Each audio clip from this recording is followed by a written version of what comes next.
set.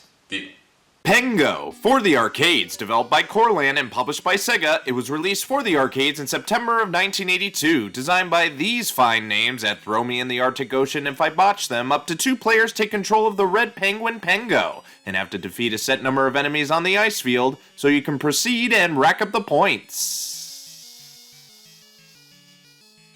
You control the title character by using this control panel. The joystick moves Pengo in 4 directions while the button shoves or crushes the ice he's up against. Here's a Golden Age arcade game that doesn't get enough love. Pengo is just a jolly red penguin that seems to have caused a disturbance with these Sno-bees or whatever they are, so the only logical next step is to crush them into submission. In each level you'll have a varied number of Sno-bees to take out. 3 will always be out and about at all times, while the rest wait to hatch at the occasional flashing block. Pengo can take out the Sno-bees in a number of ways, including pushing ice blocks into them, breaking the blocks that unhatched Sno-bees are in, or stunning them against the wall, which I didn't know was a thing until after. Crushing more Sno-bees at once will yield more points, and once you get rid of all the Sno-bees in one act, you'll move on to the next with a completion bonus for how fast you went about it, but that isn't the only way you can score big points. You'll notice that there are 3 special diamond blocks scattered about. They cannot be crushed but are instead meant to be placed together either horizontally or vertically. If you manage to do so, the game will pause briefly to award you 10,000 points before continuing on.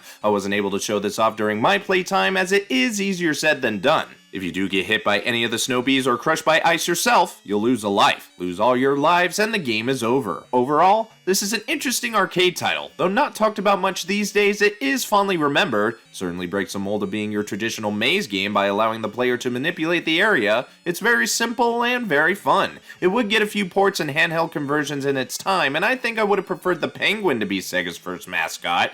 Would have been better than the monkey boy. And stop.